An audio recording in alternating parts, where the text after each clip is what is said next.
Welcome to day 6 of my Valentine series. Today we will be painting a moody Valentine card and envelope. As always, we'll start off with a simple outline and remove some of those harsh pencil marks with a kneaded eraser. I'm using Payne's Gray and Cerulean Blue, heavily diluted in order to make the paper seem white. I'm outlining the area first and then filling it in. I want the inside of the paper to be a little bit lighter, so I'm going over the corners and the edges with this glazing effect. I'm keeping a damp brush at the ready and softening any of those harsh lines as I go. With the next pass over with that same color, I'm using a tad less water and still going over the edges and focusing on the corners.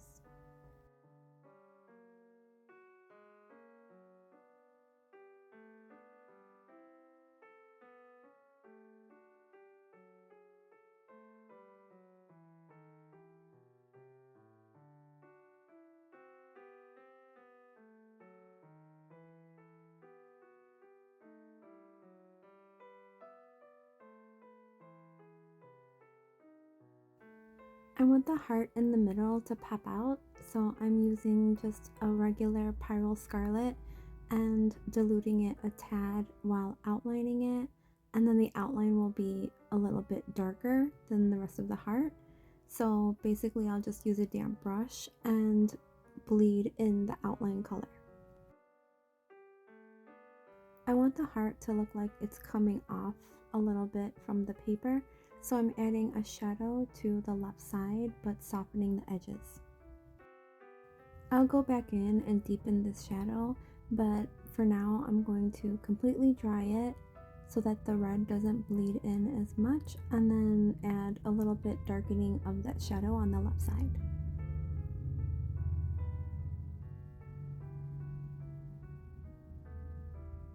Since I dried it, I'm going in again, focusing in on the corners and the edges.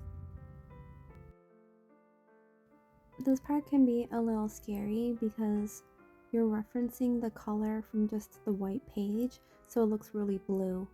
But once it completely dries, it dries lighter, and once it's against the red, it will appear white.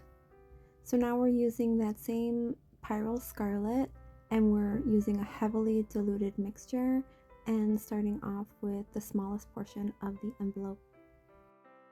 I want this part of the envelope to be the lightest shade that I'll be using, so I won't darken it too much. I will start to add some shadow. I'm using the Payne's Gray and just dropping in some color and then blending it out with a damp brush. Some of that Payne's Gray started bleeding into the other side, and I'll remove it by just using a damp brush and lifting as much as I can. I'll be going over that with some Pyrrole Scarlet, so I'm not too worried about the bleed. I'll be using that same color to outline and fill in all the rest of the envelope.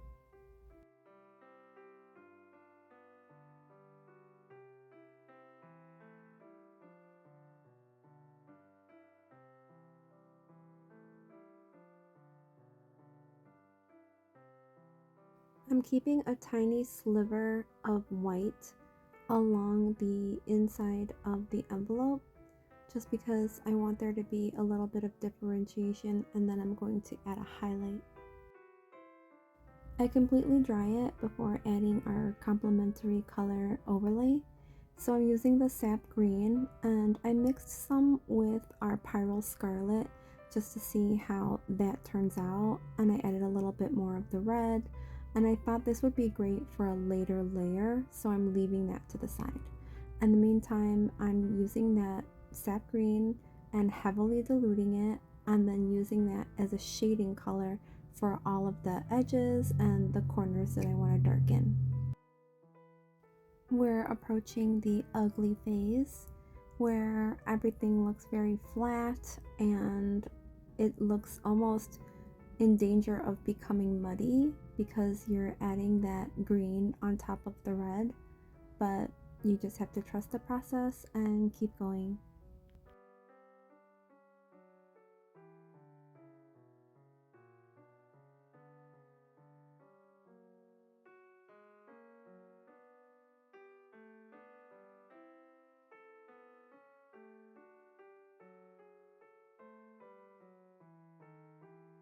I'll be going over all of this with the Pyro Scarlet, so I won't just darken the corners and edges with this sap green. I'll also add a few spots on different panels of the envelope, trying to add dimension.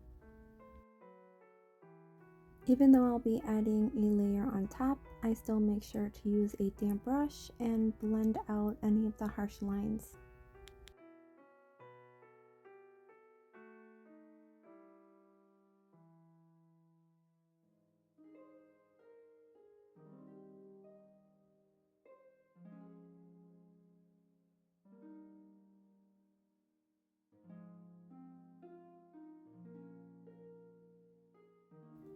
Because I want the smallest part of the envelope to also be quite light, I don't add any of this sap green to it, and instead I just add some more diluted Pyro Scarlet.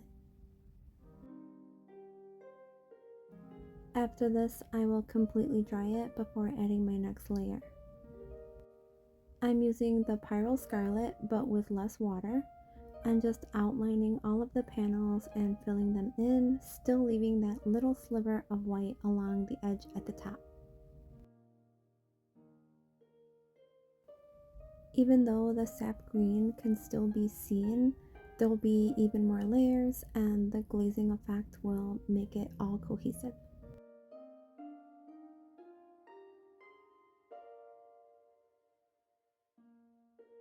I'm trying to leave a portion of this section very light, so I skip over it as I'm putting the layer of Pyro Scarlet on top.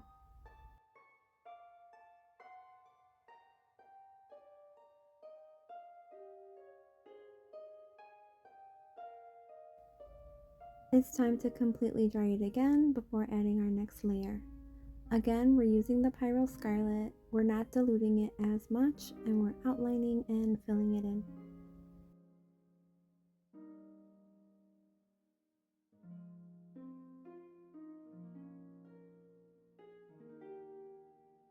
Instead of completely drying it before adding our next layer, we're going to actually wet the areas along the edges and the corners, and then drop in some Payne's Gray and let that bleed out. Typically for a shadow, oftentimes watercolor artists say not to use black, but in this case I wanted to create a moody Valentine look and I thought black would do the trick. I'm using a damp brush to fade out the edges and help the bleed along. This is such a fun part of watercolor, wetting the area and then dropping in the color and just watching water do its thing.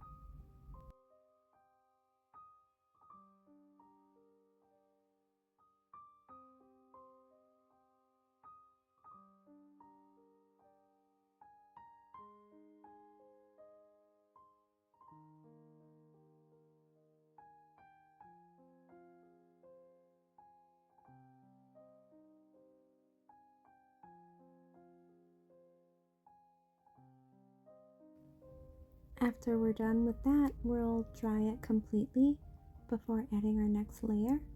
So we're going to add a little bit of that Payne's Gray into our Pyro Scarlet, and it's going to make a deeper red tone. And this is the color we'll use to go over just the darkened black areas that we just painted.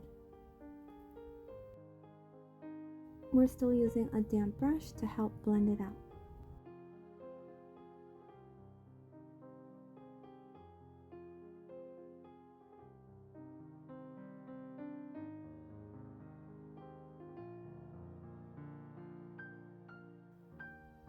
After we're done with that, we will completely dry it before moving on to the cast shadow.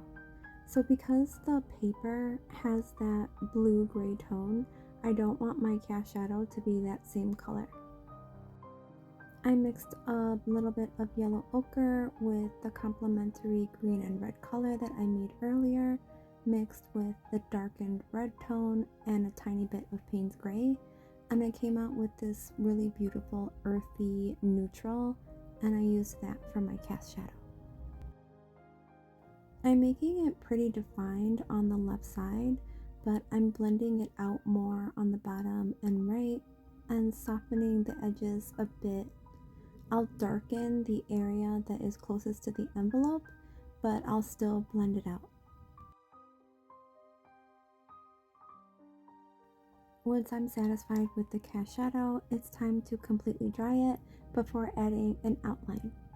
So I'm using the same color that I used for the cast shadow, and I'm using a tiny brush and doing a light outline around all of the sections as well as the heart.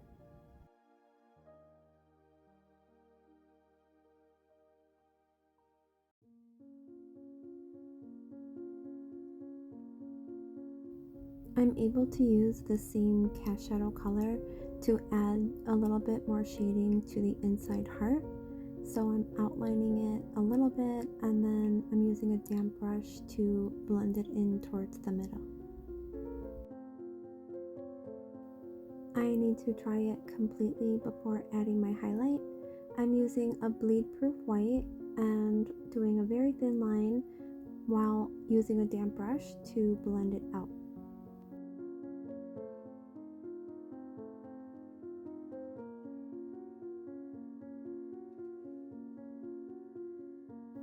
Once you're happy with your highlight and how you've blended it, then you're done.